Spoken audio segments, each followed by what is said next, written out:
저물어 갈 때, 날이 저물어 갈 때, 빈들에서 걸을 때, 그때가 하나님의 때. 내 힘으로 안 될 때, 빈손으로 걸을 때, 내가 고백해 여호와 이래. 주가 일하시네, 주가 일하시네, 주께 아끼지 않는 자에게 주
하나님의 말씀 같이 보고 말씀을 나누겠습니다. 창세기 2장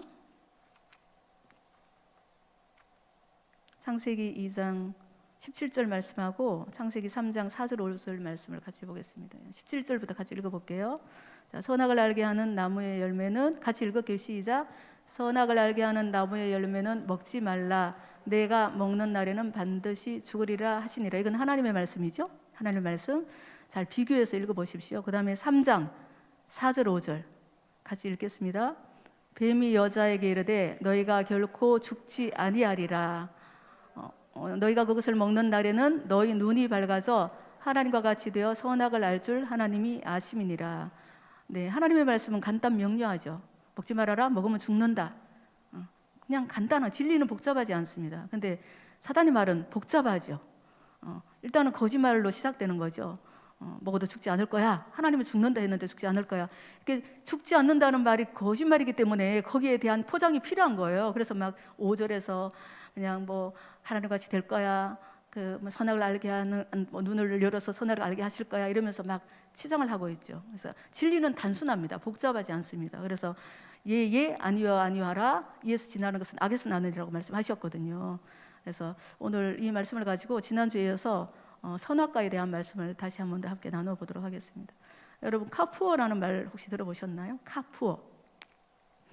특히나 젊은 세대들이 자기 형편에는 맞지 않지만 대부분의 수입을 투자를 해가지고 고급차를 몰고 다니죠. 근데 삶은 너무 가난하고 힘든 거죠.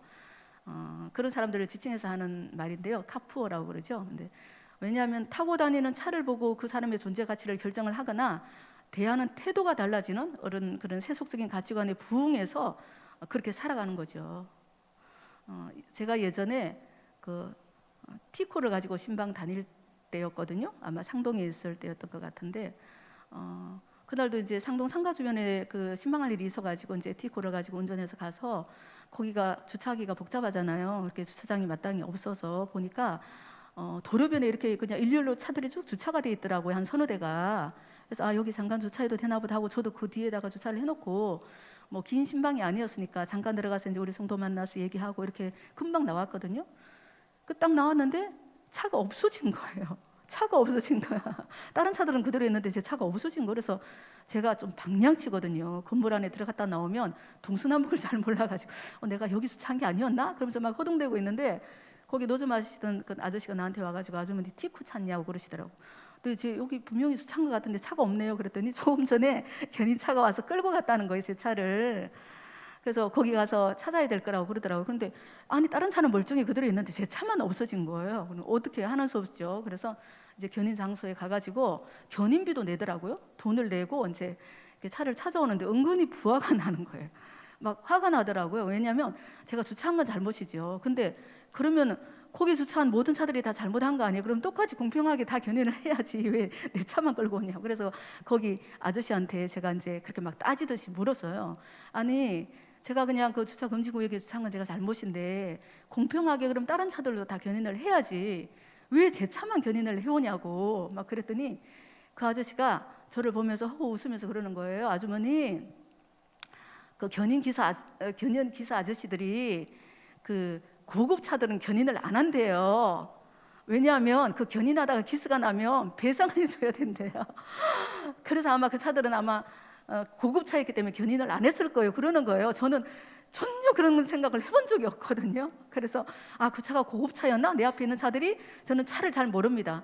타고 다니면 빨간색 차구나 검정색 차구나 뭐 이런 건 알지 저 차가 고급 차인지 어떤 차인지 그런 걸 잘 모르거든요.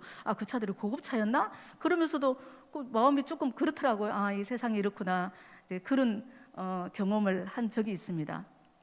그렇죠, 여러분? 네, 세상에서는 그 사람이 어떤 사람인가를 판단하는 기준은 그 사람의 본질이 아니에요. 그죠? 그가 가지고 있는 스펙이나 외모나 재력 또 뭐 어떤 그런 외형적인 조건이 그 사람의 가치가 되는 거죠. 여러분 참 안타까운 일이죠. 하지만 우리는 그런 세상에서 그리스도인이라는 이름으로 살아가고 있습니다.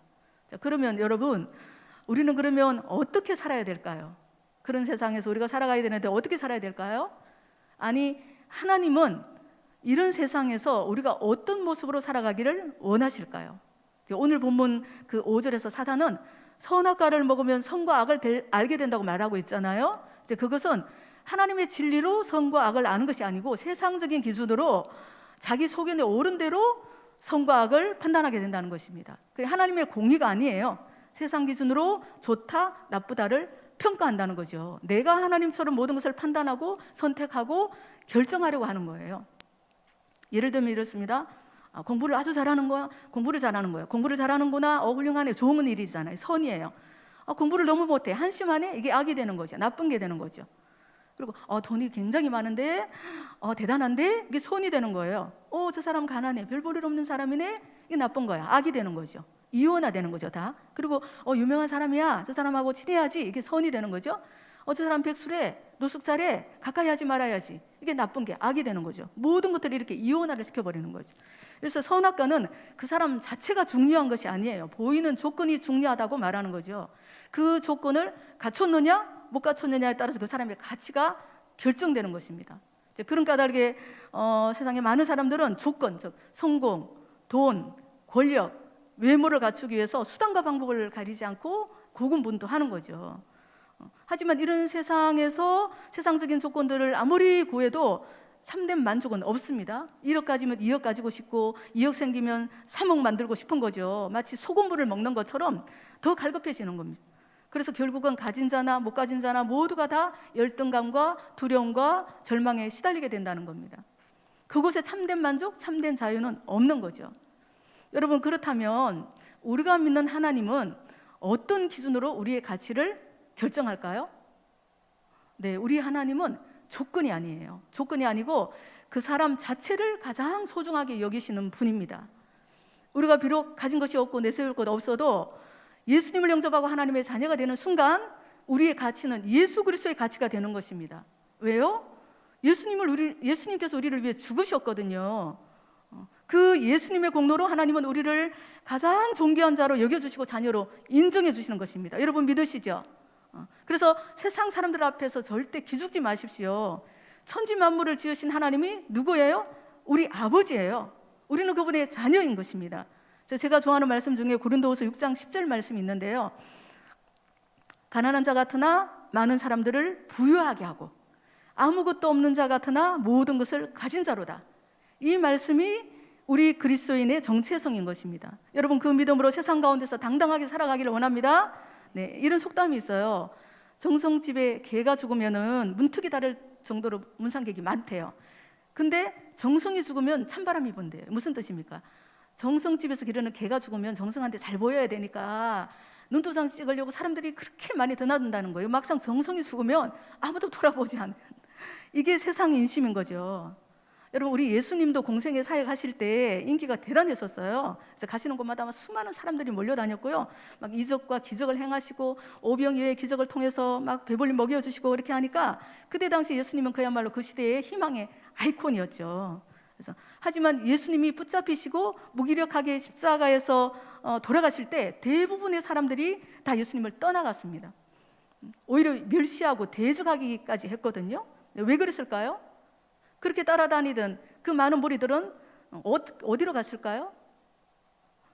그들은 예수님 그분의 본질을 사랑하고 믿었던 것이 아니에요. 예수님이 행하는 능력, 예수님이 행하는 이적, 기사가 필요했던 거죠. 자신의 유익을 위해서 예수님을 따라다닌 거죠.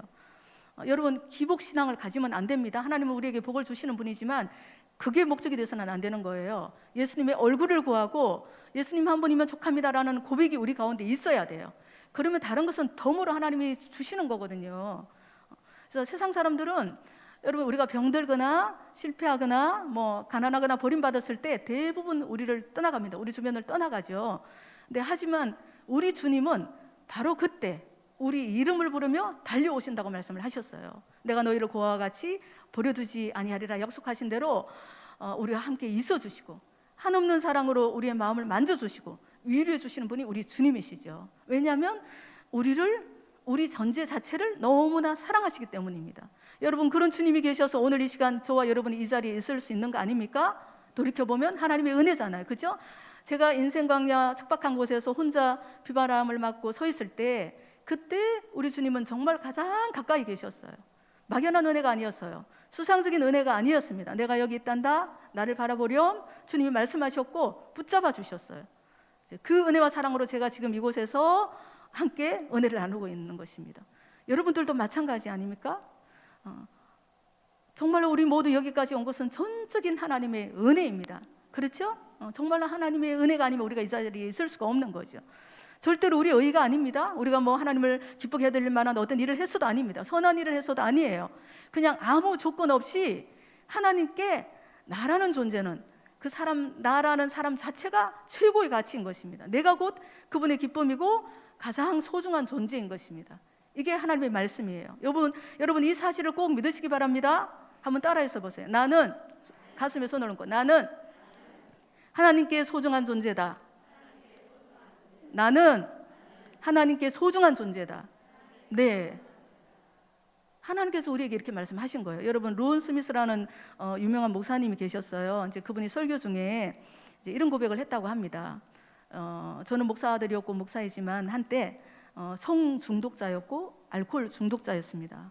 아내와도 이혼 위기를 겪었습니다. 그러면서 이제 론 스미스 목사님이 쭉 간증을 하면서 그의 인생에 닥친 어떤 깊은 어둠에서 도저히 벗어날 수 없는 그런 굴레에서 벗어나려고 발버둥을 치다가 그리고 쓰러지고 실족하고 넘어지고 도저히 어떻게 할 수가 없으니까 하나님 앞에 나가서 막 이렇게 막 울부짖으면서 기도를 했답니다. 하나님, 전 인격 장애자입니다. 막 하나님한테 자기의 적나라한 모습으로, 벌거벗은 모습으로 하나님 앞에 하나님, 저는 인격 장애자입니다.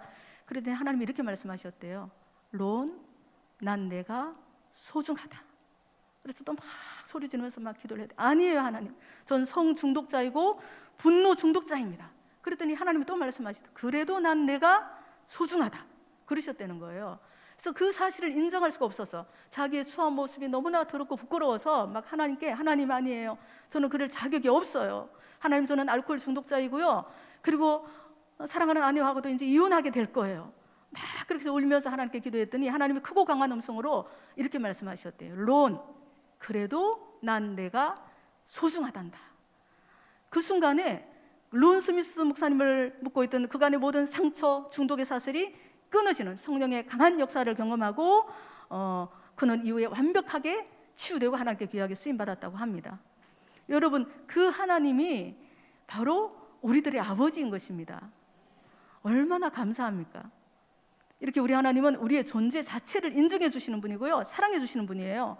우리가 어떤 모습으로 있든지 간에 무조건적인 사랑으로 우리를 품어주시는 그 하나님이 우리 아버지라는 사실을 여러분 꼭 기억하시기 바랍니다. 그리고 우리가 해야 될 것은 그 하나님의 마음으로 우리 남편들을 바라보고 우리 자녀들을 바라보고 그리고 다른 사람들을 바라보는 일이에요. 세상 선악의 기준으로 판단하지 않고 무조건적인 사랑으로 품어주고 인정해 줄 때 우리 자녀들은, 우리 남편들은 변화될 것입니다.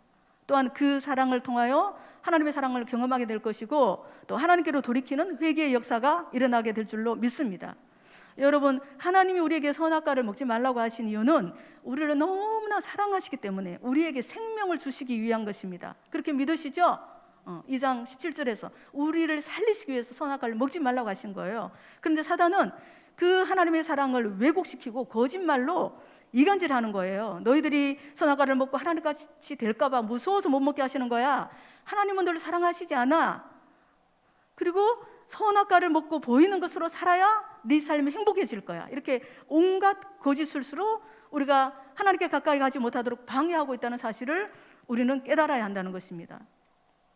여러분, 우리가 교회 안에 있고 예수 그리스도를 믿고 있지만 만일 정말로 우리가 하나님을 믿고 있다고 하면서도 이 사단의 거짓말에 속아서 보이는 세상 가치관을 따라서 살아가고 있다면 외로움, 분노, 열등감, 죄책감 같은 그런 어둠이 우리 안에 가득 차게 될 거예요. 만일 우리가 보이는 어떤 것이 가장 중요한 세상 가치관대로 자녀를 양육하고 있다면 그 관계는 병들거나 깨어질 것이고 우리 아이들을 세상에 빼앗기게 될 것입니다. 여러분, 정말로 깨어 기도해야 됩니다. 정말 깨어 기도해야 돼요. 사단이 시시탐탐 우리를 노리고 있거든요. 깨어 기도해야 됩니다. 그래서 사랑하는 우리 자녀들을 이 세상 가치관으로부터 지켜내야 할 사명이 어머니인 우리들에게 있어요. 그래서 목사님 자주 말씀하시죠. 우리의 그라운드는 오직 예수 그리스도, 오직 교회다. 여러분, 그게 진리인 거예요. 그 말씀을 붙들어야 되는 거예요. 꼭 기억하십시오. 우리가 예수님 안에 있기만 하면, 교회 안에 있기만 하면 하나님은 반드시 우리의 인생과 우리 사랑하는 자녀들의 인생을 책임져 주실 것이에요.